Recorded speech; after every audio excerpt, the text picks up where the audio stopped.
Friends, आज दिनांक 9 जून 2021, class 12th, subject biology.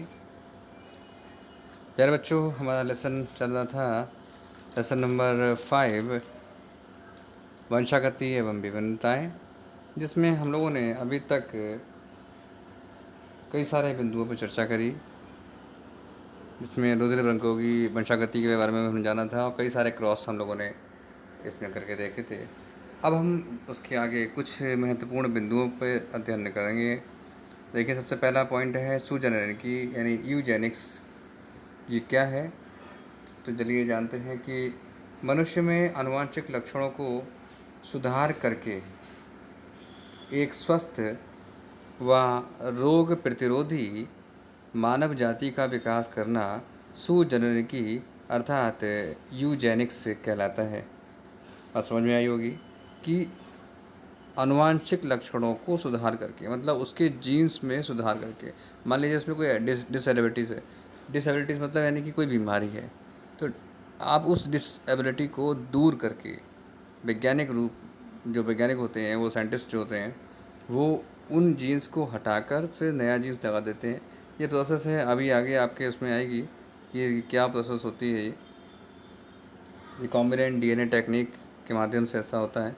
ये जब आपके जो है अभी कोर्स में भी है, जब आगे आपको जो समझाएंगे, डिटेल में समझाएंगे इस पर, ठीक है। तो नेक्स्ट वीडियो कभी नेक्स्ट का मतलब है नहीं, कभी आगे वीडियो रहेगा उसमें समझाएंगे। तो सुधार करके एक स्वस्थ व रोग प्रतिरोधी मतलब डिजीज़ रेजिस्टेंट एक ह्यूमन स्पीसीज, इस प्रकार की ह्यूमन स्पीसीज का निर्माण करना या विकास करना, निर्माण नहीं विकास करना, ठीक है, क्या कहलाता है? यूजेनिक्स कहलाता है। सर फ्रांसिस क्वाल्टन को सुजेनेरिकी का संस्थापक माना जाता है। यूजेनिक्स ग्रीक भाषा के शब्द यूजीन से बना है, जिसका अर्थ है अच्छे जन्म, यानी कि गुड बर्थ, यानी अच्छे जन्म, मतलब जिसमें कोई भी कमी ना हो, ऐसा यूजेनिक्स का एक अभिप्राय है, यूजीन। नेक्स्ट हमारा जो टॉपिक है वो है सहलग्नता यानी लिंकेज। इसमें जब दो या दो से अधिक जीन्स एक ही गुणसूत्र पर एक दूसरे के पास पास स्थित होते हैं, तब यह स्वतंत्र अभिव्यूहन नहीं दिखाते, बल्कि एक साथ वंशानुगत होते हैं, एक साथ वंशानुगत होते हैं। इस लक्षण को संलग्नता कहते हैं। मतलब लक्षण क्यों है ना, वो स्वतंत्र अभिव्यंता नहीं दिखाते, ठीक है, मिक्स होके आए, ऐसा नहीं। वो क्या होता है, जब एक साथ चिपके होते हैं, लिंकेज में क्या होता है कि वो जीन्स जो होते हैं वो जोड़े में तो आएंगे, लेकिन जो साथ में जॉइंट है उसी जीन्स के साथ में आएंगे, ठीक है। नेक्स्ट हमारा आता है क्रॉसिंग ओवर यानी जीन विनिमय। बहुत अच्छा टॉपिक है ये, इसको मैं आपको थोड़ा बता दूं कि जीन विनिमय जो है यानी क्रॉसिंग ओवर, ये अर्धसूत्री विभाजन की पैकेटिंग अवस्था में आता है, प्रोफेज फर्स्ट की पैकेटिंग अवस्था में आता है। अर्धसूत्री विभाजन वह प्रक्रिया जिसके द्वारा जीन्स एक गुणसूत्र से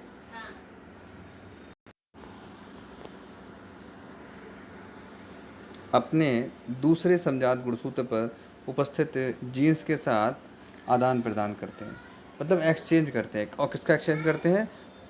जो क्रोमोसोमल मटेरियल होता है उसका, यानी जो जेनेटिक मटेरियल होता है उसका आपस में आदान प्रदान करते हैं। डीएनए का एक्सचेंज होता है आपस में, ये सीधा समझ लीजिए, ठीक है। क्रॉसिंग ओवर कहलाती है यह प्रक्रिया, ठीक है। जिस बिंदु पर दोनों गुणसूत्र एक दूसरे से जुड़कर आदान प्रदान करते हैं, यानी कि डीएनए मटेरियल का आदान प्रदान करते हैं, उसे काइज़मेटा कहते हैं। तो इस प्रकार से हमने आज 3 बिंदुओं पर चर्चा करी, यूजेनिक्स, लिंकेज और क्रॉसिंग ओवर। ये तो छोटे छोटे बिंदु थे। अब बात करते हैं सेक्स डिटर्मिनेशन इन ह्यूमन। तो देखिए बच्चों, आखिर ये है क्या, सेक्स डिटर्मिनेशन है क्या? तो सरल शब्दों में अगर मैं आपको कहूँ तो मनुष्य में जो लिंग निर्धारण है वो किस प्रकार होता है, इसके बारे में आज हम लोग चर्चा करते हैं। चलिए देखते हैं किस प्रकार से मनुष्य में लिंग निर्धारण की क्रिया पूरी होती है।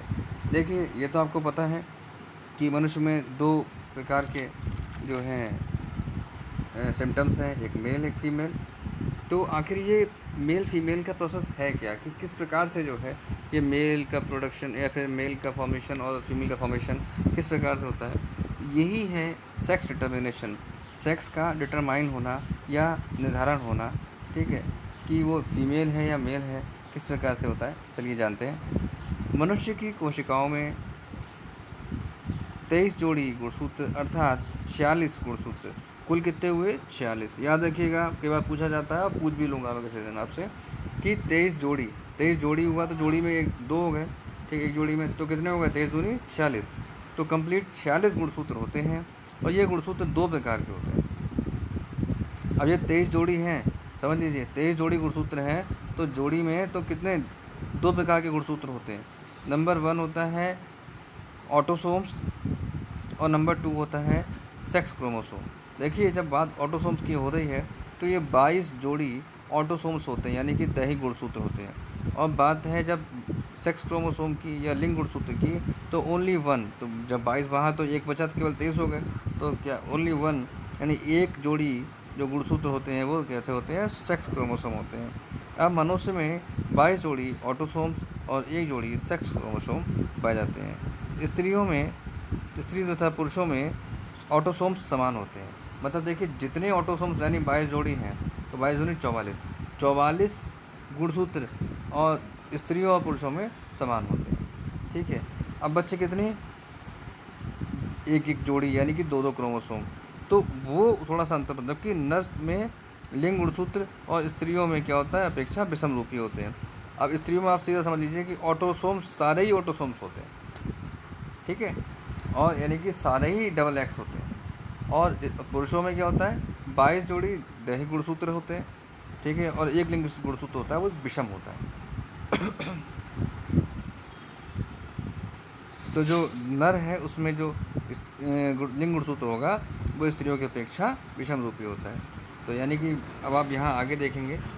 चलिए अब हम बात करते हैं कि नर में जो सेक्स क्रोमोसोम है वो एक्स वाई होगा, और मादा में जो सेक्स क्रोमोसोम है वो डबल एक्स होगा के रूप में निरूपित किया जाता है। अब ये डबल एक्स थोड़ा ना होता है, या डबल एक्स वाई थोड़ा ना होता है, ये वाई कहाँ से आ गया, ये तो निर्धारण के लिए हमने चिन्ह दिए हुए हैं, लेकिन वहाँ गुणसूत्र अलग होते हैं, ठीक है, उनका नेचर अलग होता है, वो नेचर वाइज हम उसको देखते हैं, ठीक है। हाँ, तो इस प्रकार से गुणसूत्र होते हैं। अब हम बात करते हैं इसके डायग्रामेट्रिक रूप से किस प्रकार से हम समझ सकते हैं। देखिए बात अगर हम कहें मेल की, तो मेल में अगर हम कहें कंप्लीट कितने गुणसूत्र हैं, तो कंप्लीट कितने होते हैं, 46 गुणसूत्र होते हैं, यानी कि 23 गुणसूत्र होते हैं। तो 23 गुणसूत्र में जो 22 और प्लस 22 गुणसूत्र प्लस एक लिंग गुणसूत्र है क्रोमोसोम, ठीक है, तो 22 दूनी 44। अब ज़रा इसे गौर से देखिए आप, ये कितना है, यहाँ लिखा हुआ है 44 एक्स एक्स, यानी दोनों में समान है। देखो यहाँ पे भी 44 एक्स एक्स है और यहाँ पे भी 44 एक्स एक्स है, ठीक है, यानी दोनों में समान है, मेल फीमेल दोनों में समान होते हैं। अब बात रहती है सेक्स क्रोमोसोम की, तो पुरुष में एक्स वाई है और स्त्रियों में क्या है, एक्स एक्स है। अब देखो यहाँ पे नीचे आ जाते हैं, तो यहाँ पे अब जो 44 एक्स एक्स थे, जब हम गैमेटोजेनेसिस यानी जो हमारा गैमेट बनेगा यानी सेक्स क्रोमोसोम में, तो क्या बनेगा, तो स्पर्म बनेगा नर में, तो नर में स्पर्म बना तो क्या उसमें आएगा, उसमें 22 तो एक्स आएंगे, यानी आधे रह जाते हैं गुणसूत्र, और प्लस एक्स वाई में से अगर एक्स आता है और या फिर वाई आता है, ठीक है, दो अलग अलग हैं, समान थोड़ा ना है, समान तो यहाँ है दोनों एक्स एक्स, तो यहाँ पे क्या होगा 22 एक्स प्लस एक्स ये होगा। क्लियर हो रहा होगा, मैं फिर से बता देता हूँ आपको, देखिए मैं फिर से बता देता हूँ आपको, आप क्लियर नहीं हो पा रहा होगा, फिर समझा देते हैं। देखो प्यारे बच्चों, मेल और फीमेल, ठीक है, दोनों में 23 जोड़ी गुणसूत्र हैं, अर्थात कुल 46 गुणसूत्र हैं। क्लियर। अब 46 में से दो, एक तो होते हैं 44, तो एक्स एक्स है, ठीक है, और जो हमारा दो होते हैं वो कौन कौन से, प्लस कर लो जाए, इसमें पुरुष है तो उसमें एक्स वाई, इस प्रकार से, ठीक है। यहाँ कितना होगा 44 एक्स एक्स और 45 और 46, ठीक है, कंप्लीट हो गया। अगर स्त्री है मतलब फीमेल है, तब क्या होगा 44 एक्स एक्स और प्लस क्या होगा एक्स एक्स, दोनों समान है, तो यहाँ पे पूरी तरीके से देखा जाए तो सारे ही जो है 46 पूरे पूरे जो है क्या है, वो डबल एक्स है। ठीक है, इस प्रकार से। तो अब हम देखते हैं कि जब इनमें गैमेट फॉर्मेशन होती है तो अर्धसूत्रीय विभाजन होगा। तब यहाँ क्या होता है, यहाँ पे 44XX और XY होता है। तो जब ये यहाँ पे थोड़ा चेंज करूँगा,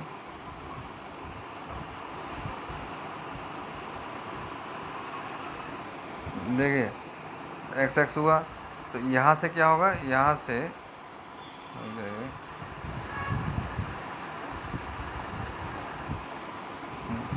44XX हुआ प्लस यहाँ पे XY होगा।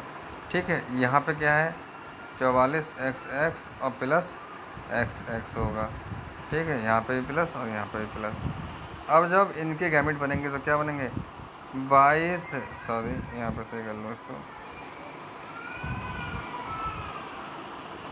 हाँ अब सही है, 22X और इन दोनों में से कोई एक आएगा, तो या तो X आएगा और या फिर क्या होगा 22X प्लस Y होगा। ठीक है, और इनमें तो पूरी तरीके से 22X प्लस X ही होगा, क्योंकि यहाँ दोनों ही गैमेट डबल X है। ठीक है, इनमें से एक आएगा।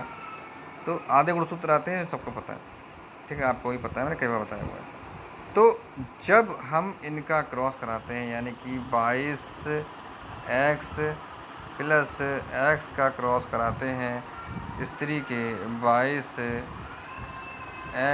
प्लस X से, तब क्रॉस होगा तो क्या बनता है 22, सॉरी यहाँ पे खुद से कर लीजिएगा, गलत हो गई, 44 double X plus double X। ठीक है, 22 44X डबल X हो गए।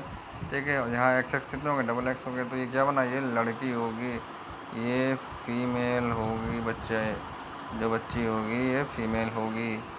और जब बात करते हैं हम लोग 22X प्लस Y की, तो उसका क्रॉस जब हम 22X प्लस X से कराते हैं तब क्या होगा, तब 22, सॉरी फिर मैं वही कर गया,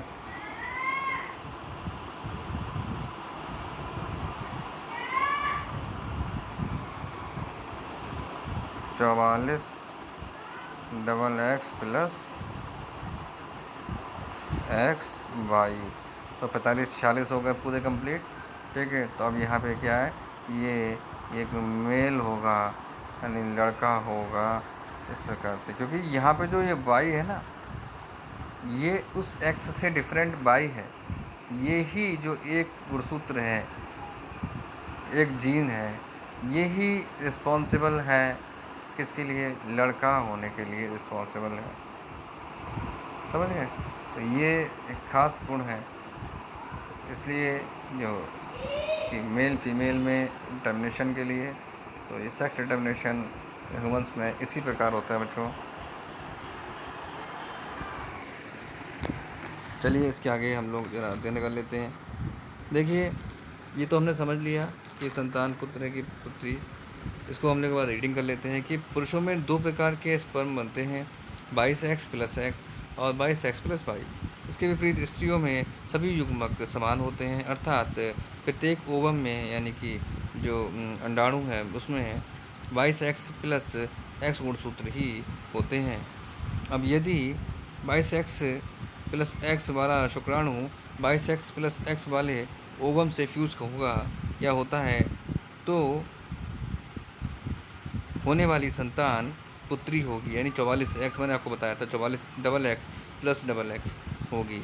यदि 22X प्लस Y वाला स्पर्म 22X प्लस X से फ्यूज होता है, तो होने वाली संतान जो होगी, फ्यूज़न करता है या फ्यूज़न होता है, तो होने वाली संतान जो होगी वो पुत्र होगी, वो 44X प्लस XY होगी।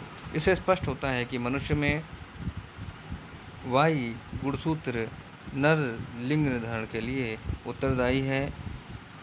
इस गुणसूत्र को एंड्रोसोम कहते हैं, यानी जो Y गुणसूत्र है इसको एंड्रोसोम को कहते हैं।